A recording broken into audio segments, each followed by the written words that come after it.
Rain slammed against the windshield, a chaotic percussion in the quiet car. Streetlights flickered and bled across puddled asphalt. He had just finished the late shift, the toddler in the back bundled in a dinosaur print blanket, softly snoring. He didn't expect to see anyone out, certainly not her. She stood motionless at the intersection, soaked to the bone, eyes gleaming with something between despair and demand.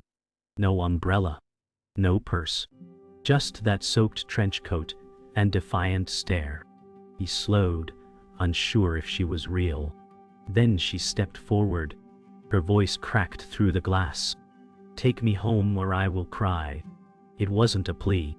It was a challenge. He blinked, stunned. A diplomat. Here? Nowspe. She looked too proud to beg, too foreign to be from anywhere nearby. Her accent was thick, melodic. He hesitated. The boy stirred in the back seat. She was already reaching for the handle. He could say no. He should say no. But his hand reached for the lock. Click. She slid in, rain trailing behind her like a ghost. The silence inside the car felt louder than the storm outside. She shut the door softly, not looking at him. Water dripped from her coat, pooling near her feet. The toddler shifted, exhaled, and settled again. The man stared straight ahead. "Where's home?" he asked finally, voice even. She took a moment, then said, "Do you trust your GPS?" Her accent curled around the syllables like silk. He almost laughed. "Almost. That depends on if I'm driving a spy to an embassy or a runaway to nowhere." She turned then, face unreadable, hair clinging to her jaw. Both might be true. For a second, their eyes locked. No windshield. No rain. Just two strangers holding each other's secrets without speaking them. He shifted into gear. The car moved. Neither of them knew where it would end. He drove with deliberate calm, one hand on the wheel, one eye on her. She sat motionless, except for the subtle tremor in her fingers. "You're not from here," he said. She smiled faintly. "Neither are you, not really. Your voice says city. Your eyes say exile." He glanced at her. "That's poetic. It's true." She wiped rain from her brow with the back of her hand. "I am Diplomat. Or I was. Now I am just lost, so you left something." "No," she replied. "Something left me." The toddler mumbled again. She turned, watching the child with a softness that startled him. "He is your son? He's my reason," the man said. Her eyes stayed on the boy. "Then we are both carrying small reasons to keep going." He said nothing more. They passed the diner on 6th, its neon sign buzzing weakly through the mist. "Coffee?" he asked. She blinked at the question. "Now? Unless you'd rather eat regret for dinner?" She smiled. "I forgot how Americans cope with discomfort, caffeine and sarcasm." He pulled into the near-empty lot, guiding the car into a space. "Stay or join?" he asked. She hesitated. Then, with quiet resolve, she opened her door. Rain still fell, but less now. She pulled the collar of her coat up and followed him inside. The bell over the door jingled like something from another decade. Inside, the fluorescent light made them both look pale and misplaced. But for the first time in hours, the storm felt farther away. The waitress didn't ask questions. She just poured coffee. He added sugar. She didn't. They sat without speaking for several minutes. Finally, she said, "You think I'm dangerous?" He replied, "I think you're hurt." She stirred her coffee, staring into the swirl. "I've been followed since Vienna. I crossed oceans to disappear. I failed." He kept his voice steady. "You picked the wrong car then." She looked at him, direct. "No, I picked the right one, just too early in the story." Her hands wrapped around the mug like it was a lifeline. He watched her. For someone so composed, she seemed ready to fall apart. "What's your name?" he asked. She hesitated. "Call me Lyra. I'm Jonah." Outside, the storm slowed to a whisper. Jonah sat in the diner booth watching Lyra blow softly across her coffee, her eyes distant but scanning, always scanning. "Are you afraid someone will walk in?" he asked. She didn't answer immediately. Fear doesn't walk in, it waits outside. Jonah followed her gaze. Just a quiet parking lot, one flickering light, and his own car waiting like a loyal dog. "Why were you on that street?" he asked. "Why were you?" she countered. He nodded. "Fair." She took a sip, then leaned forward. "There are people looking for me, not because I did something wrong, but because I know something they want buried." Jonah stared. "Like spy stuff?" She raised an eyebrow. "Like truth, but the kind that causes explosions without fire." He exhaled, sitting back. "I have diapers and daycare, I don't do explosions." She smiled faintly. "That's why I came to you." The bell over the door jingled again. Both of them tensed. But it was just an old man with a newspaper. Still, neither spoke for a while. Back in the car, Lyra held a paper napkin in her lap, twisting it absently. The toddler snored softly. Jonah started the engine but didn't drive.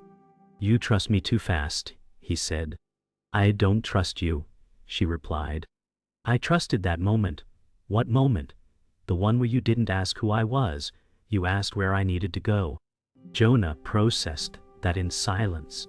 She added, "That's rare, even in diplomacy." He gave a dry laugh. "I'm not diplomatic, I'm just tired." She looked at the sleeping child. "Then your tired soul saw mine." He turned to her.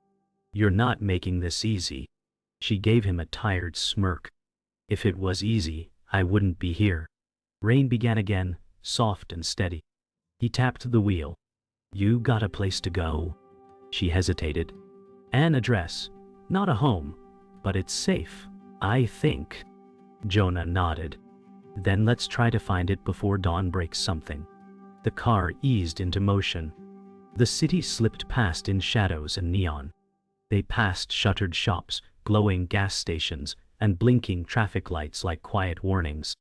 Lyra leaned her head against the window, watching everything but seeing nothing. "I was supposed to be in Brussels," she murmured. 2 weeks ago. For a conference on sanctions." "What happened?" Jonah asked. "I got reassigned. Then someone I trusted started asking about things I hadn't said yet." "Paranoia?" "No. Surveillance."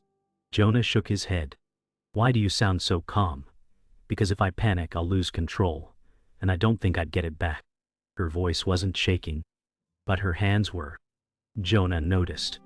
He turned up the heater slightly. "You think you'll be followed again?" She answered without hesitation. "I know I will." Jonah gritted his teeth. He didn't sign up for this, but he didn't turn back either. They pulled into an industrial district, abandoned warehouses, graffiti-stained alleys, and an apartment complex that looked more memory than home. "Here?" Jonah asked. Lyra nodded slowly. "Third floor. Apartment 12, friend of a friend." He turned off the engine. "You sure?" "No, but it's all I have left." She unbuckled quietly. He watched her reach for the door, then stop. "Come up with me," she asked. "You're not scared to go alone?" "No," she said. "I'm scared you won't be there if something goes wrong." He sighed and nodded. He pulled the blanket up over his son, then grabbed his keys. They walked across the rain-darkened lot, every footstep echoing too loudly. The stairwell smelled of rust and mildew. Jonah noticed the way Lyra kept her hand near her coat pocket, ready for anything. He didn't ask what was in it. At the third-floor landing, she paused, listening. Her eyes met his. "Stay close," she whispered. Apartment 12 smelled like old wood and forgotten heat. The lights flickered when she switched them on. "No one's been here in weeks," Lyra murmured. Jonah stepped inside, cautiously scanning the room. Threadbare couch, dusty shelves, one curtain torn halfway down. He closed the door gently. "What now?" he asked. "Now we wait, and I check if my contact left what they promised." She moved toward the kitchen, opened a cupboard, and pulled out a tin box. Inside, an old phone, 3 folded pages, and a small key. She stared at it all. "It's real," she whispered. "I didn't imagine this." Jonah looked at the items. "What's the key for?" She smiled bitterly. "Hope." He said nothing. The boy was still asleep, swaddled in Jonah's coat on the couch. The moment stretched, between danger and shelter, between 2 strangers who no longer were. "You didn't have to come up," she said quietly. "Yeah," he replied. "But I did." Morning crept into the apartment through dusty blinds, painting lines of light across the worn floorboards. Lara stood at the window, her hair still damp from sleep, watching the empty street. Jonah stirred on the couch, rubbing his neck where the cushion had failed him. The toddler, now wide awake, sat cross-legged with a toy car, humming softly. "I didn't sleep," Lyra said without turning. Jonah sat up. "I noticed. It felt too still," she added. "Too quiet. Like calm before something breaks." Jonah joined her by the window. "You think someone knows you're here?" "I think someone always knows." The key from the night before sat on the windowsill. Jonah picked it up. "You ever going to tell me what this opens?" "A box. In a consulate archive. But the box is just bait." "For who?" he asked. Lyra finally looked at him. "For the person who wants to erase me." Jonah didn't blink. "Then maybe we should open it together." They decided not to stay long. Jonah packed his son's small bag, while Lyra checked the hallway through a sliver of the door. "You're sure about this archive?" Jonah asked. "It's not the document that matters," she said. "It's who left it there and what it proves." "You're risking a lot for maybe," Jonah muttered. Lyra looked over at him. "That's all I've had for months. Maybes and shadows." She picked up the tin box again, clutching it close. Jonah buckled his son into the car seat. "If anything goes sideways, we leave," he warned. "Agreed," Lyra said. But in her eyes, something else flickered, something more resolved and scared. As they exited, a black sedan cruised slowly down the opposite street. Lyra spotted it first and pressed Jonah back into the stairwell. "We're not alone," she whispered. "Not anymore." Her breath hitched. Jonah's jaw tightened. Then we stopped running. They took side roads, the GPS off, Lyra guiding from memory. Jonah kept checking the mirror. The black sedan hadn't followed. Yet. "The consulate building is private," Lyra said. "There's a rear access. I know someone who can open it. Can we trust them?" Jonah asked. "I don't trust anyone," she replied. "But I trust leverage." "Reassuring," he muttered. Lyra handed him a note with an address and a phrase. "The Baltic sleeps under snow." "Password?" Jonah asked. "Or poetry," she said. "Sometimes they're the same." The toddler began to fuss. Lyra turned and passed back a granola bar without a word. Jonah watched the quiet efficiency. "You're good with him." She didn't smile. "I used to have a niece. She was taken before I could teach her anything." The car fell into silence. The only sound, the wind tracing its fingers across the windows. They arrived at a nondescript building tucked behind a chain-link gate. It looked more like an old library than a consulate. Lyra led Jonah to a side door and knocked 5 times, paused, then twice more. A narrow panel slid open. "The Baltic sleeps under snow," she said. Silence. Hip. Then the door clicked. Inside, a man in his 60s with ink-stained fingers eyed them carefully. "You've brought trouble," he said. "No," Lyra replied. "I've brought truth." He nodded and let them in. Jonah carried the boy, who had dozed off again. The halls smelled of paper and polish, lit by yellow bulbs overhead. "Basement," the man instructed. "Storage D." They moved quickly. Jonah whispered, "Is this your plan?" "No," Lyra said. "This is my gamble, not a comforting distinction." She didn't argue. The door to Storage D creaked open. The room beyond smelled like secrets. The key slid into a small green lockbox nestled behind old personnel files. Lyra's hands shook as she turned it. Inside were 3 photos, a flash drive, and a stamped document marked unredacted. She exhaled like she'd been holding her breath for months. Jonah stood beside her, watching. "What is it?" he asked. "Proof that the envoy I replaced was murdered, that I was meant to follow." Jonah swallowed. "Why?" "Because I refused to sign the wrong treaty, one that would have buried human rights under trade deals." She handed him the flash drive. "This has copies. If I'm caught, you run. We're not splitting up," he said. "I have a son, and I have a conscience," she whispered. The moment felt like a vow, unspoken but binding. The man from upstairs returned, breathless. "Someone's outside, asking for you." Lyra closed the box. Jonah picked up his son. "Then we're out of time." They exited the archive through a rear stairwell, the old man locking the door behind them. "You were never here," he said. "And this place doesn't exist." Lyra nodded once. "Thank you, Alexei." His eyes lingered on Jonah. "Protect them." Then he vanished behind the steel door. Outside, the alley was narrow and quiet, too quiet. Jonah clutched his son tighter. "Car's 2 blocks down," he said. "We go on foot, blend in." Lyra's boots splashed through a puddle as they moved. Her eyes darted constantly. She stuffed the lockbox contents into her satchel and slung it over her shoulder. Jonah kept pace beside her, child snuggled against his chest. "We have one shot at this," she muttered. "We deliver the flash drive to a journalist I trust. After that, we vanish," Jonah said. "After that, we see if the world still has a place for truth." A shadow moved at the end of the alley. "Go," Jonah said sharply. They sprinted down the side street, breaths fogging in the cold. Horns and city noise grew louder as they reached the main road. Jonah flagged a taxi, eyes scanning for tails. One pulled up. Lyra slid in first, Jonah behind her with the child asleep against his chest. 17th and Marlowe, she told the driver. "Back entrance." The driver nodded, unfazed. Lyra leaned into Jonah.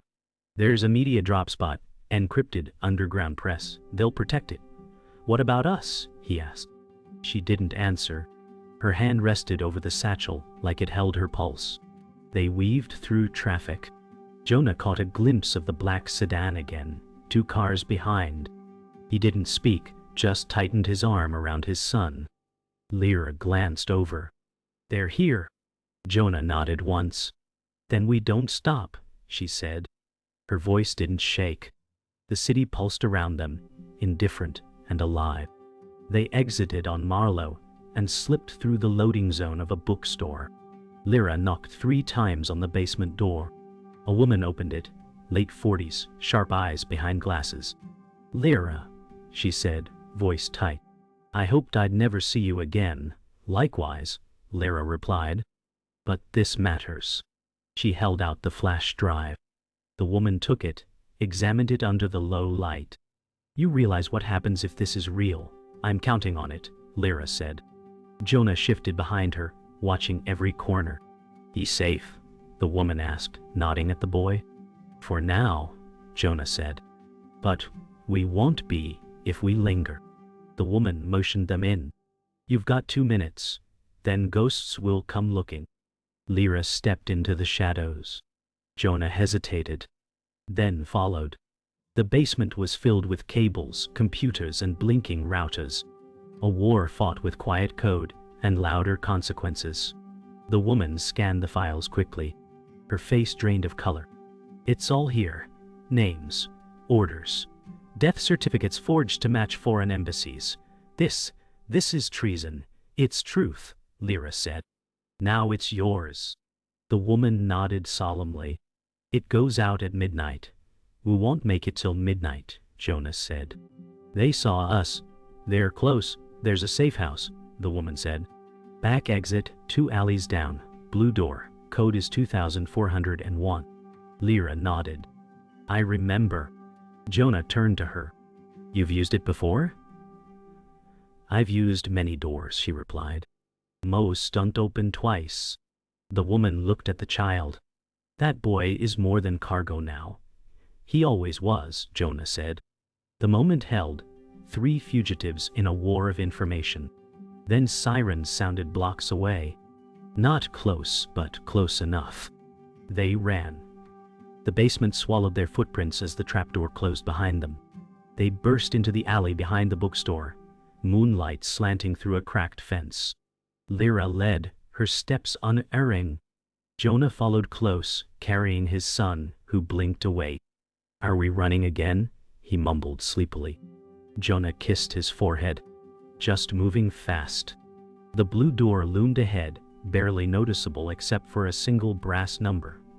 2401. Lyra tapped the code. The door clicked. Inside, the space was bare, just mattresses, canned food, and an emergency radio. Jonah laid the boy down. Lyra locked the door behind them, sliding 2 bolts into place. She exhaled, finally letting her hands tremble. Jonah crouched beside her. "You okay?" She nodded, too tired to speak. Outside, tires screeched faintly. Then silence. "We made it," he said. "For now," she whispered. But neither of them stood. They sat in the quiet, beside a child, and a truth too heavy to carry alone. Morning broke through the narrow window with no warmth. Lyra stood over a pot of boiling water on a small stove, stirring instant oatmeal mechanically. Jonah sat on a crate, his son asleep behind him under a thick emergency blanket. "You think it worked?" Jonah asked. "You think she sent it out?" Lyra didn't look up. "If she didn't, we're already dead. If she did, we might just be waiting. For what? Retaliation? Or rescue? Or both?" Jonah rubbed his face. "I never imagined my life would look like this. Running, hiding, waiting for a world to wake up and care." Lyra turned to him. "The world doesn't care. But some people inside it do." She placed a bowl in front of him. "Eat. You'll need strength. For what?" "The moment someone kicks that door in." Jonah looked toward the door. "Is that coming?" Lyra's voice was soft but steady. "It always is." The radio crackled. Then a voice, distorted but clear. "This is Ghostlight. Truth confirmed. Going dark." Lyra turned slowly toward Jonah. "She did it." Jonah stood, stunned. "Then it's out?" "Yes. Now we wait for the noise." Minutes later, the news hit like a drum beat. Every major outlet lit up. Anonymous sources. Leaked memos. Quiet governments scrambling. The internet erupted. Names were trending. Photos. Documents. The dead, no longer hidden. "You just cracked the world open," Jonah whispered. Lyra didn't smile. "No, I just forced it to look in the mirror." The boy woke up, blinking in the dim room.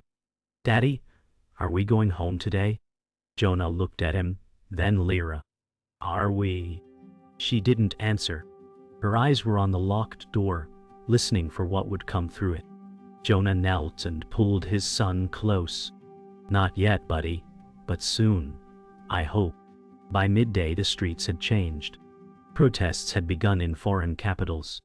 A whistleblower site confirmed authenticity. The embassy from Lyra's homeland denied everything. Too fast, too polished. "They knew," she said bitterly. Jonah scanned headlines on his phone. "They're trying to erase it again." "Let them try," she replied. "The world's watching now." A knock on the door startled them. Lyra drew her pistol. Jonah lifted his son into his arms. "Who is it?" he called. A voice answered softly. "Alexei." Lyra peered through the peephole. It was him, breathless, shaken. She opened the door cautiously. "They raided the bookstore," he gasped. "But they didn't find her. Where is she?" Lyra asked. "Safe. But she's burning everything. You need to go." Jonah looked at Lyra. "Where?" Alexei held up a folded slip. "Coordinates. There's a boat. You've got hours, maybe less." They drove in silence. The stolen car coughed with age, but held together. Lyra navigated from memory and instinct. Jonah focused on the road. His son slept again, lulled by movement. "You sure about this contact?" Jonah asked. "He owes me," Lyra said. "For saving his daughter years ago. You think he remembers?" Debts like that are generational. The countryside spread out around them, trees flashing past. A coastline approached. A battered pier stretched into gray water.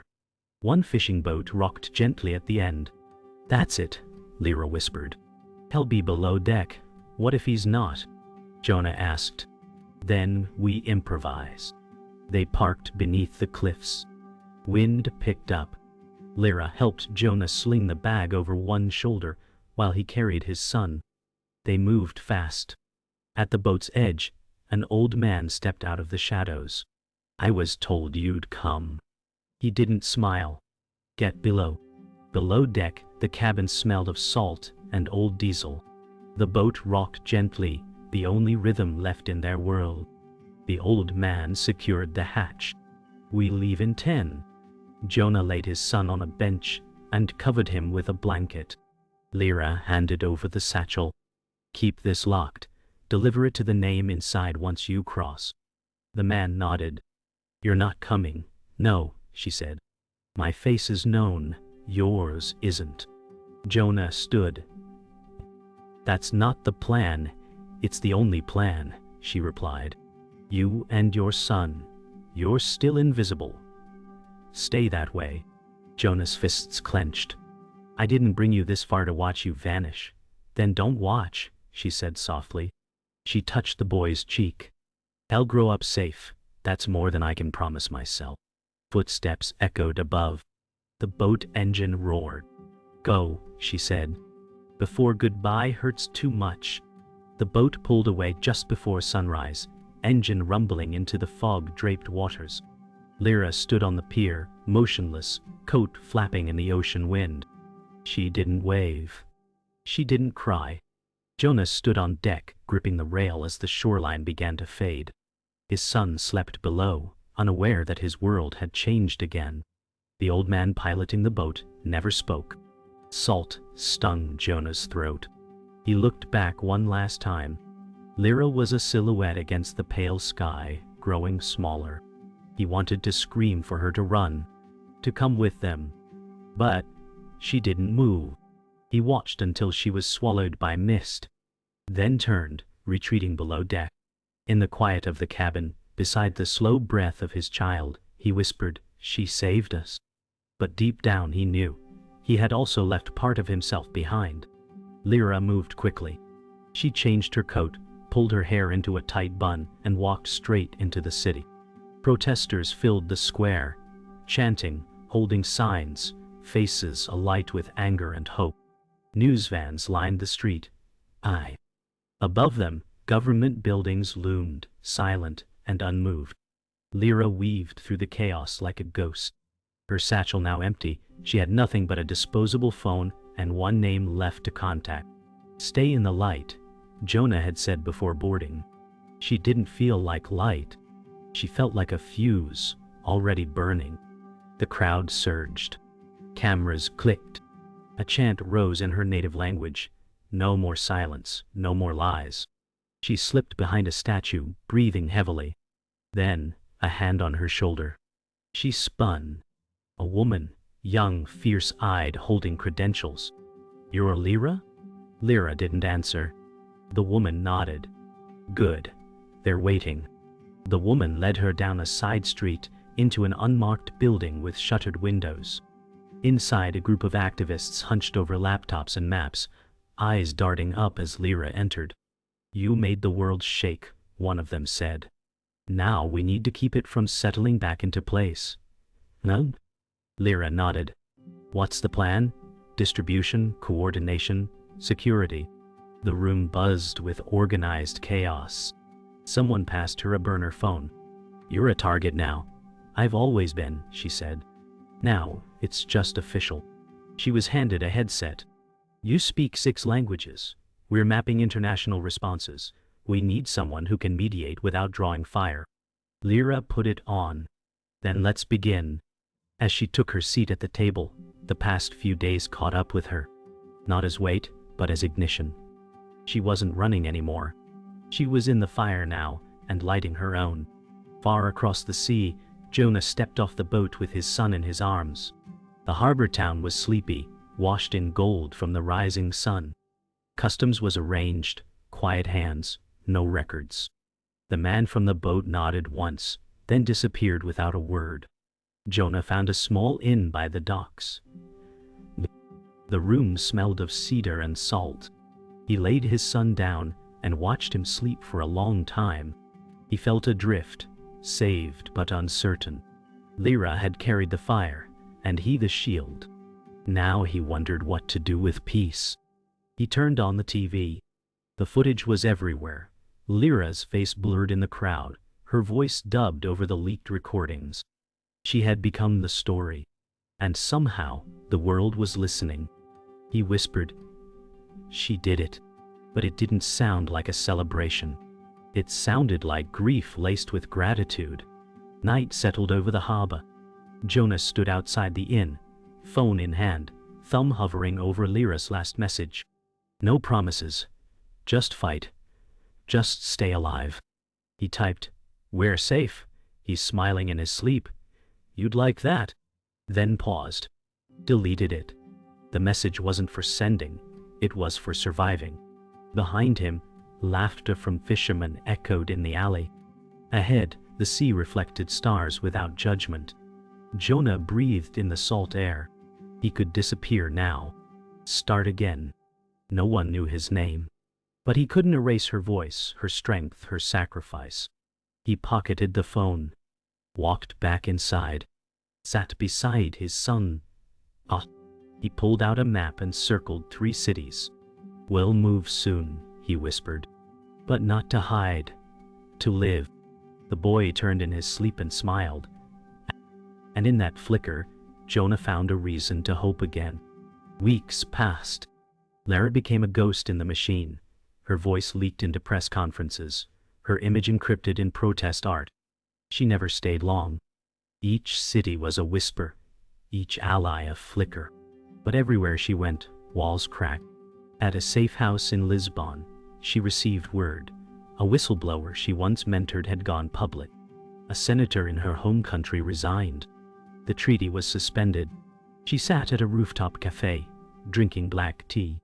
Below, the square buzzed with music and movement.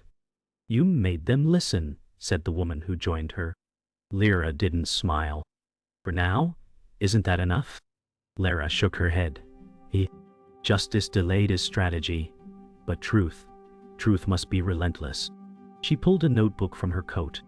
It was filled with names, victims, allies, betrayals. "I'm not finished." The woman nodded.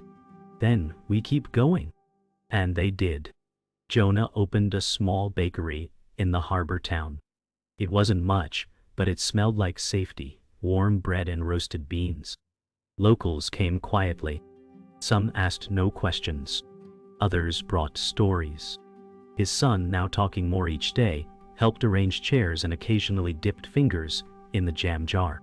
"You've got a good place here," said the old fisherman one morning. Jonah nodded.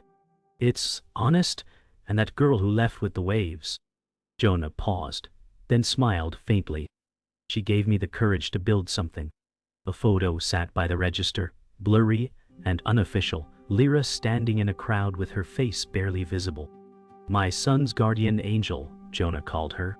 He never told the full story. But those who looked in his eyes knew it wasn't fiction. It was lived. And every loaf he pulled from the oven carried the silence of a woman who kept a child safe by breaking a silence no one else dared. One rainy evening, a letter arrived. No return address. No stamp. Just tucked beneath the bakery door. Jonah opened it carefully. Inside, a pressed blue flower and a single sentence. He should know why the stars look brighter now. Jonah sat down slowly, letter trembling in his hands. His son watched from the corner, then came closer. "Daddy, who sent it?" Jonah smiled, his voice quiet. A friend, the bravest one. He didn't cry. He just breathed, remembering. He tucked the flower into a book and placed it on a shelf too high for small hands. That night, he took his son outside and pointed to the stars. "She's out there somewhere," he whispered. Not hiding, guiding. The boy looked up. "Is she coming back?" Jonah hesitated. In a way, she never left. The wind brushed their faces like a whisper. Lyra crossed a border with forged papers, her heart steady, her resolve sharper than ever. Somewhere behind her, governments scrambled, cables burned, and names were erased. But not all of them. Some she made sure were etched in stone, memorials to those who spoke too late or not at all. She stood before one such plaque, fingers tracing the letters. "I remember," she whispered. "And I will make them remember too." Her phone buzzed. A new contact. A new case. A journalist gone silent in Eastern Europe. She stared at the screen. Another risk. Another fire. And yet, she didn't flinch. She stepped back onto the train, the countryside rolling past like memory. Her reflection in the glass didn't blink. She didn't need to be known. She needed to be effective. And she was. Every story she touched now had teeth. Every silence she broke created echoes. The boy stood at the shoreline years later, a teenager now, eyes fixed on the endless horizon. "She's the reason we're here," Jonah said beside him.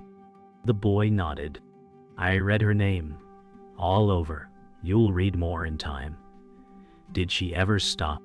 Jonah looked out at the waves. I don't think she knew how. The boy pulled a folded note from his pocket, a copy of her first message, the one she left for Jonah. "No promises, just fight. Just stay alive." He held it up, letting the wind carry it. Jonah didn't stop him. Some stories didn't end. They became the tide. Behind them, the bakery bell rang faintly. Life continued. But that moment, father and son standing shoulder to shoulder at the edge of what once was fear, belonged to her. "Let's go home," the boy said. And Jonah, with tears he didn't hide, whispered, "She already took us there."